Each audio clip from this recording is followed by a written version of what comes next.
Salut les investisseurs, dans cette vidéo, on va mettre à jour l'analyse de Téléperformance suite à la publication de ses résultats annuels. Pensez à vous abonner à la chaîne si ce n'est pas déjà fait.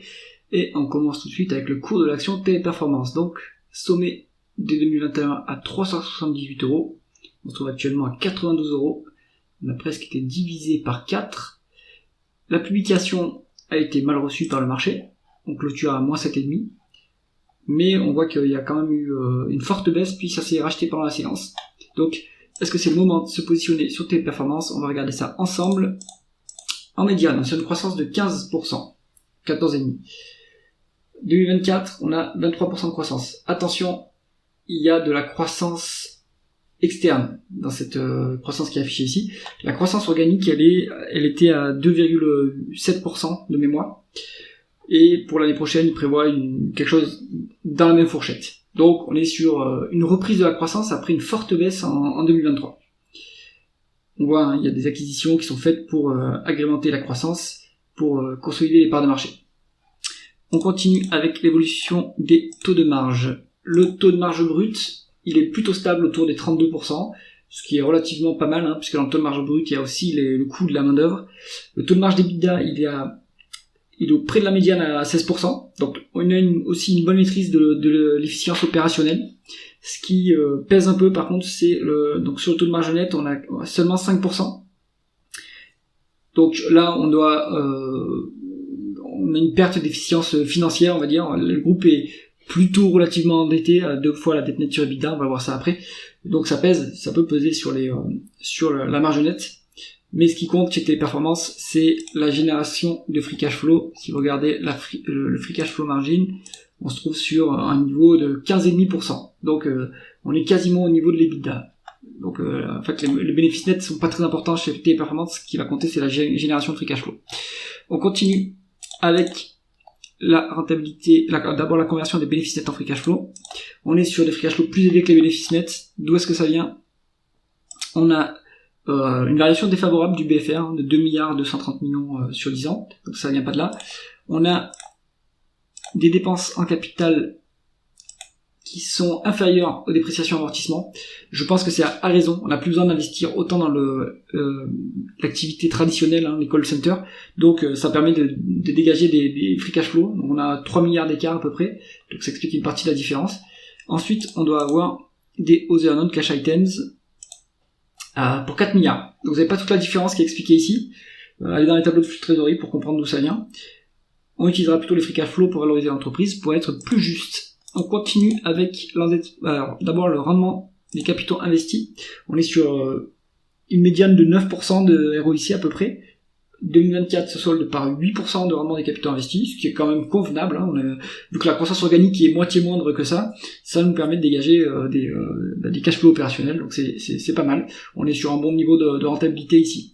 Si on regarde l'endettement maintenant, on est sur une dette nette qui est à 2 fois, un peu plus. Alors d'après Coifin, un peu plus. D'après le management, on a 2 fois l'EBITDA en dette nette, donc c'est un niveau qui est tout à fait soutenable. Ce qu'on voit en plus, c'est qu'on a une croissance régulière des free cash flow. Alors Coifin le calcule à 1,590 milliards ce free cash flow.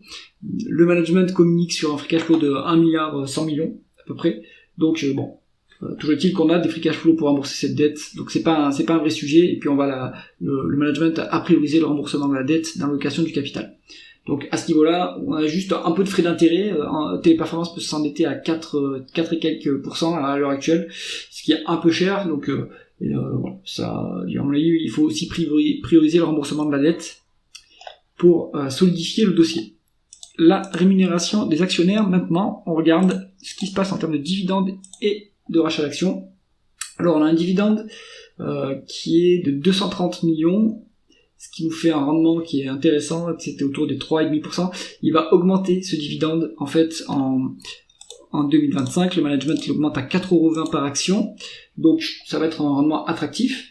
On a des rachats d'actions depuis l'acquisition de Majorel. On n'a pas retrouvé le niveau si on a retrouvé le niveau d'actions d'avant le rachat de Majorel, donc là on a neutralisé cet impact-là.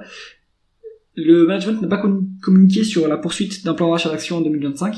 Je pense que ça se justifierait et que ça serait d'ailleurs plus efficient que le versement d'un dividende, donc à voir ce que va dire le management à ce sujet. Coifin nous calcule un rendement de l'actionnaire en excluant la dette de 7,5%, je suis pas sûr qu'on soit à ce niveau-là. Moi, je tablerais plutôt pour du 4,5% en termes de rendement de l'actionnaire. Et ce rendement d'actionnaire, il est bien sécurisé, puisqu'on voit que, alors, si les free cash flow sont à 1 milliard et pas 1,6 milliard, comme ce qui est indiqué ici, on est quand même qu'à 20%, un quart des free cash flow en dividendes. Le reste, on peut l'utiliser pour se désendetter ou racheter des actions. Donc là, on est sur un rendement qui est bien sécurisé. Et la valorisation, maintenant, en valeur d'entreprise sur EBITDA. Donc, est-ce que on prend le multiple 10 ans? Si on prend le multiple 10 ans, on est des côtés de plus de 50%. Si on est plus conservateur, si on prend le multiple 3 ans, donc on va dire c'est le multiple d'après l'apparition de ChatGPT. Et donc la thèse du marché, c'est que tes performances va se faire remplacer par l'IA. Bon, si on prend ce multiple-là, on a quand même 30% de décote. On a bien 30% de décote. Donc marge de sécurité à ce prix.